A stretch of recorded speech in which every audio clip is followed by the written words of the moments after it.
All right, let's dive right in. Today, we're going deep inside the mind of one of the most complex, fascinating characters ever written, Raskolnikov from Crime and Punishment. We're going to really unpack what pushed him to commit murder, and, maybe more importantly, what happened inside his head right after. Wow, that just hits the nail on the head, doesn't it? His brain cooked up this perfect, airtight theory, but it was his conscience that unleashed an absolute hurricane of paranoia and delusion. He literally tried to outthink morality, and in doing so, he built his own personal prison right inside his skull. So the big question is, how does a brilliant guy like him get to that point? Okay, so let's get into it. This whole thing starts not with an axe, but with an idea. And let me tell you, it's a dangerous one. A really radical thought that Raskolnikov became completely convinced made him, well, different from everyone else on the planet. So who is this guy, Raskolnikov? Well, for starters, he's brilliant, super smart, and definitely proud of it. But he's also broke, like dirt poor, living in this tiny little garret in St. Petersburg. And you gotta see this room as more than just a room. It's a perfect symbol for his own mind. It's cramped, it's suffocating, and it's the perfect place for some really dark ideas to take root. And this brings us to the core of it all, his big theory, the extraordinary man theory. He basically writes this article where he claims that all of humanity is split into two camps. You've got the ordinary folks, and then you've got these extraordinary figures. Your Napoleons. And these guys, they have the right to break the rules, to transgress, even to kill, if it's for some higher purpose. So yeah, it's a pretty intense idea. On one side, you've got the ordinary masses. They just have to obey the laws, live their lives, and serve the present. But on the other side, you have the extraordinary figures. They get to create their own morality. They have a right to commit crimes even, to move humanity forward. And you can probably guess which side Raskolnikov thought he was on, right? No question in his mind. Right, so having a theory like that is one thing, but actually acting on it, that's a whole other ballgame. And this is where we see his high-minded intellectual theory just smash headfirst into cold, hard, messy reality. So he decides he's going to test it. He's going to prove he's one of the extraordinary ones. The target? An old pawnbroker he sees as, a leech on society. But then, her innocent sister walks in. And he kills her too. The whole point was to prove his superiority. But all he really proved was that he was human. And in doing so, he just completely breaks his own mind. And what happens next? It's not victory, that's for sure. It's a total psychological breakdown. He's thrown into this feverish state, just dripping with delirium and paranoia. He's constantly looking over his shoulder, sure that everyone knows. He starts having these vivid hallucinations, muttering to himself. He's just completely disconnected from reality. His mind is literally tearing itself apart. And this is where you see the real tug-of-war inside him. It's a battle between two extremes. You've got this narcissistic self-importance, right? This belief that he's superior, that he had the right to kill.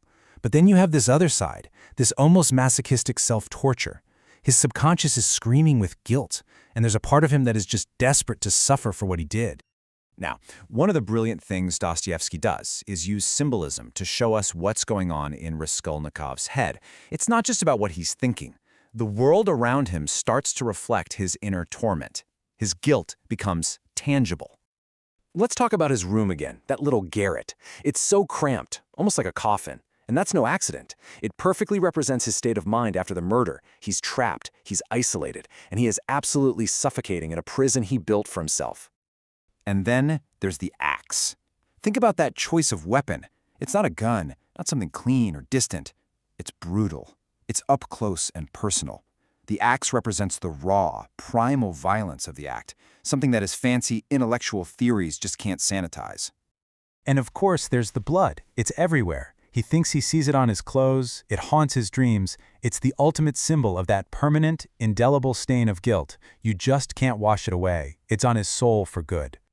So Raskolnikov is completely stuck in this mental prison, right? But then a glimmer of hope appears, and from the most unlikely person you could imagine.